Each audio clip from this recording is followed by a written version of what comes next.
Assalamualaikum warahmatullahi wabarakatuh. Sobat Kicau Mania dimanapun Anda berada, jumpa lagi bersama channel saya Pem Club. Pada umumnya permasalahan murai batu yang sering kita jumpai adalah murai batu ngelowo atau ngebatman, murai batu hanya ngukluk saja, murai batu yang oper birahi, serta murai batu tidak bongkar isian, dan murai batu galak atau nampar jeruji. Nah, di video kali ini saya ingin berbagi pengalaman agar kita tahu lebih dalam tentang seputar permasalahan murai batu yang jarang dibahas. Yang pertama adalah ada karakter murai batu yang tidak mau ada murai batu lain dalam satu rumah. Saya pernah mengalami ketika si murai batu ini posisi dirinya sendirian di rumah. Dia mau kerja maksimal saat saya lombakan, tetapi setelah ada murai batu lagi yang saya rawat, maka murai batu tersebut tidak mau kerja saat saya lombakan. Entah kenapa murai batu ini seperti gelisah dan emosi cenderung selalu naik. Murai batu jadi jarang untuk berkicau, tetapi setelah murai batu yang satu saya asingkan, murai batu ini kembali normal dan kerja secara maksimal. Yang kedua, ada murai batu yang tidak cocok dengan salah satu ekstra puding. Misal kita sebut saja keroto. Ada karakter murai batu ketika kita kasih salah satu ekstra puding, misalnya keroto, dia malah tidak kerja secara maksimal, bahkan bisa ngelowo. Keroto di sini cuma contoh, karena juga ada yang tidak cocok dengan ulet kandang dan ulet Hongkong.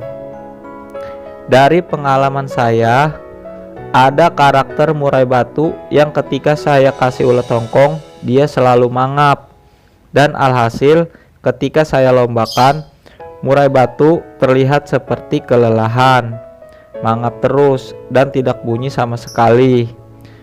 Maka dari itu, kita sebagai si perawat harus mengamati setiap pemberian ekstra puding yang kita berikan. Yang ketiga adalah penempatan di lokasi lomba. Ada karakter murai batu yang ketika di lapangan harus benar-benar kita kasih suasana yang tenang. Dari pengalaman saya, pernah ketika saya posisi di lapangan dan si murai batu itu saya ablak, maka murai batu terlihat seperti gelisah, naik turun dan tidak mau bunyi pada saat saya ablak.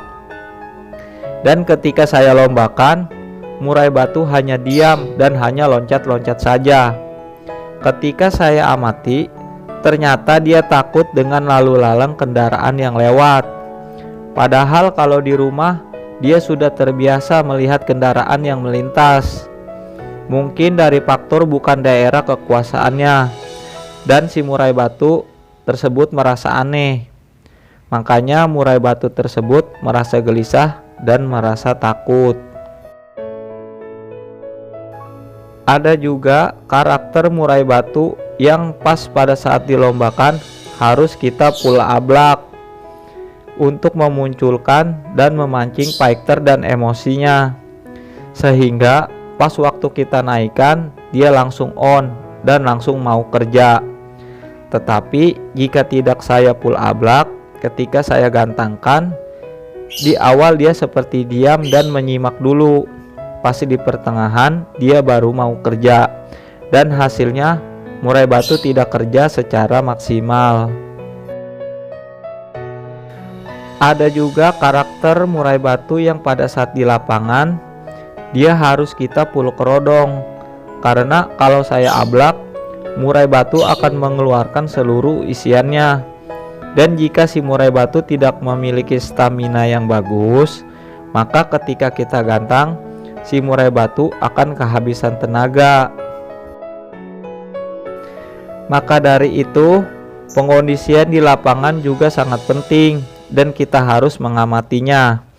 Apakah enakan diablak tetapi dikasih suasana yang tenang, atau diablak untuk memancing sifat fighter dan emosinya, atau dipulkrodong agar si murai batu tenang.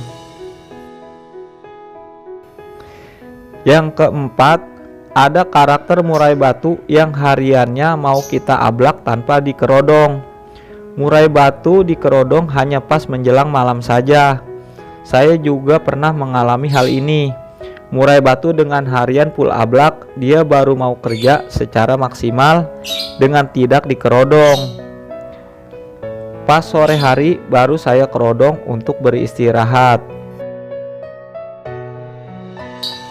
Pernah saya penasaran untuk mencoba mengkerodongnya setelah aktivitas mandi dan jemur. Alhasil, murai batu hanya loncat-loncat saja ketika saya lombakan. Yang kelima, ada murai batu yang stres ketika saya umbar, mungkin karena tidak terbiasa. Ada juga yang stres ketika diumbar dengan menggunakan alat seperti kayu untuk menggusahnya. Setelah diumbar, murai batu terlihat bengong, mematung, dan tidak mau untuk berkicau. Ada juga murai batu yang sudah juara tanpa saya umbar. Tetapi setelah saya umbar, murai batu tidak mau kerja saat saya lombakan. Murai batu memang memiliki karakter yang berbeda-beda. Pemilihan bahan yang tepat serta pemahaman tentang settingan dan perawatan, semua itu sangat berkaitan. Kita sebagai si perawat memang dituntut untuk mengenali karakternya agar kita mudah pola perawatan dan settingan seperti apa yang harus kita berikan. Oke Sobat Kicau, mungkin ini saja yang bisa saya sampaikan. Semoga video ini bermanfaat bagi kita semua.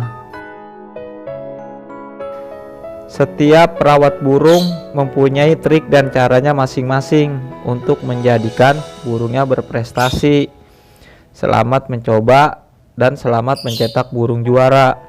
Wassalamualaikum warahmatullahi wabarakatuh.